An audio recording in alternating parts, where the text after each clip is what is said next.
कस्में वादे प्यार वफा, वादे हैं वादों का क्या। ये बात कस्मों और प्यार वफा की है, लेकिन वादों का सीजन बिहार में आ चुका है। और वादे भी ऐसे वैसे नहीं, बाकायदा कागजी गुनागणित वाले वादे। ऐसे वादे जो किसी चुनाव का रुख पलट दे। वादों की इस कड़ी में सबसे पहले आरजेडी के नेतृत्व वाले महागठबंधन ने वादा पत्र यानी मैनिफेस्टो पेश किया। इसके बाद 31 अक्टूबर को एनडीए ने भी अपना मैनिफेस्टो पेश कर दिया। आरजेडी वाला मैनिफेस्टो चांद तारे तोड़ कर लाने की बात कर रहा था, तो उसका फैक्ट चेक भी हमने कर दिया था। अब बारी है एनडीए के मैनिफेस्टो के बड़े वादों के लिटमस टेस्ट की। बिहार में इस बार मैनिफेस्टो का फोकस नौकरी और रोजगार है। एनडीए का भी सबसे बड़ा वादा यही है। उसके मैनिफेस्टो में कहा गया कि एनडीए सरकार सत्ता में लौटने पर 1 करोड़ सरकारी नौकरी और रोजगार देगी। यानी एनडीए का इशारा है कि वो सिर्फ सरकारी नौकरी के भरोसे नहीं बैठेगी और उसकी रोजगार स्कीम में स्वरोजगार भी रहेगा। क्या एनडीए ऐसा कर पाएगी? रिपोर्ट्स कहती है कि बिहार में वर्तमान में लगभग 5.7 लाख सरकारी नौकरी के पद खाली हैं। इनमें से अधिकांश पद टीचर और पुलिस के हैं।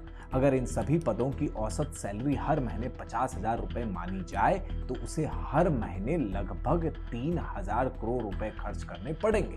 यानी साल में बिहार सरकार पर लगभग 36,000 करोड़ रुपए का एडिशनल भार आएगा।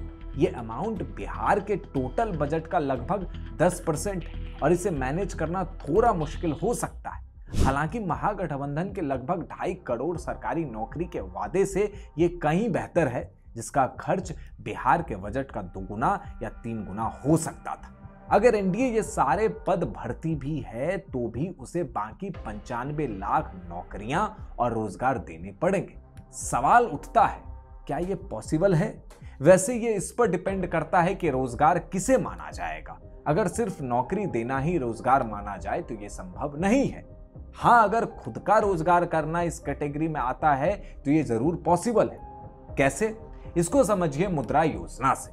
लोगों को स्वरोजगार के लिए लोन उपलब्ध करवाने वाली मुद्रा योजना का डाटा बताता है कि साल 2024-25 में लगभग 77 लाख से अधिक लोन बिहार में बांटे गए। तो 95 लाख लोन बांटना भी मुश्किल नहीं है। एनडीए ने खुद ही 50 लाख युवाओं को मुद्रा लोन बांटने का ऐलान किया है। ये पैसा किस तरह के उद्योग धंधे में लगेगा, ये बात देखने वाली होगी। लेकिन कागजी हिसाब से तो एनडीए अपना वादा पूरा कर सकती है। एनडीए ने महागठबंधन की तरह ही ग्रेजुएट और पोस्ट ग्रेजुएट युवाओं को 2,000 रुपए हर महीने देने का वादा किया है। हालांकि एनडीए ने इसमें 2 वर्ष की लिमिट लगा दी है। उसे इस काम के लिए हर साल 16,000 करोड़ रुपए खर्च करने पड़ेंगे। इसके मुकाबले महागठबंधन का खर्च हर वर्ष बढ़ता चला जाता, क्योंकि उसके मैनिफेस्टो में कोई लिमिट नहीं लगाई गई थी। एनडीए के घोषणा पत्र में एक और बड़ा वादा है महिलाओं के रोजगार को लेकर। एनडीए का मैनिफेस्टो कहता है कि वो बिहार में 1 करोड़ महिलाओं को लखपति दीदी बनाएंगे। बिहार में वर्तमान में 14 लाख लखपति दीदी हैं। ये स्कीम 2023 में चालू हुई थी, यानी 2 साल में ही 14 लाख लखपति दीदी बिहार में बनाई जा चुकी है।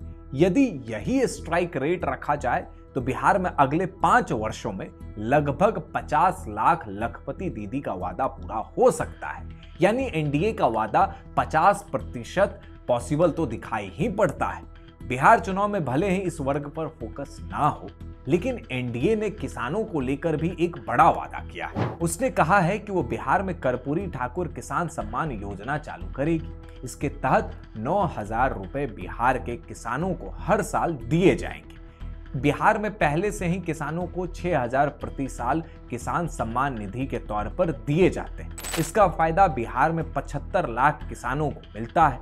यदि इन्हीं किसानों को 9,000 रुपए दिए जाने तो एनडीए को हर साल 6,700 करोड़ रुपए का एक्स्ट्रा खर्च करना पड़ेगा। ये अमाउंट इतना बड़ा नहीं है। इसमें केंद्र सरकार से अगर कुछ मदद मिली तो बिहार सरकार इसे मैनेज कर सकती है। बिहार में घर बनाने को लेकर भी बड़ा वादा एनडीए ने किया है। एनडीए ने 50 लाख घर बनाने का वादा अपने मैनिफेस्टो में किया है। ये वादा बिहार सरकार के माथे कम और केंद्र के हिस्से ज्यादा आएगा, क्योंकि प्रधानमंत्री आवास योजना पहले ही लगातार घर बना रही है। प्रधानमंत्री आवास योजना ग्रामीण के तहत बिहार में ऑलरेडी 50 लाख घरों को मंजूरी दी जा चुकी है। ऐसे में ग्रामीण और शहरी इलाकों में केंद्र और बिहार सरकार मिलकर इन 50 लाख घरों के वादों को पूरा कर सकते हैं। एनडीए के बड़े वादों का हिसाब किताब लगाया जाए तो नौकरियों के 36,000 करोड़, ग्रेजुएट भत्ते के 16,000 करोड़, किसान सम्मान निधि के लगभग 7,000 करोड़ रुपए एडिशनल खर्च पड़ेंगे। ये अमाउंट लगभग 60,000 करोड़ रुपए बनता है। इसके अलावा एनडीए के घोषणा पत्र में अधिकांश वादे ऐसे किए गए हैं जिनका सीधा लिंक केंद्र सरकार की योजनाओं से है, फिर चाहे मैन्युफैक्चरिंग से जुड़ी योजनाएं हो या एजुकेशन से जुड़ी योजनाएं। ऐसे में बिहार के बजट पर उनका कोई सीधा बोझ नहीं पड़ेगा, ऐसा अनुमान है। हाँ, बिहार को एक्स्ट्रा पैसे की जरूरत पड़ेगी, इसे मैनेज करना एनडीए को मुश्किल पड़ सकता है। लेकिन अगर केंद्र सरकार सहायता करे और प्राइवेट सेक्टर भी उसके साथ आए तो उसका काम बन सकता है। चुनावों में पार्टियों का काम होता है वादे करना और जनता का काम होता है उसे परखना। परखने के बाद ये पूछना कि वादे पूरे कैसे होंगे, फिर अपना निर्णय करना। महागठबंधन और एनडीए के मैनिफेस्टो की तुलना की जाए तो साफ दिखता है कि एनडीए का मैनिफेस्टो कम फैंसी है, लेकिन हर बार चमकती चीज सोना हो ये जरूरी नहीं।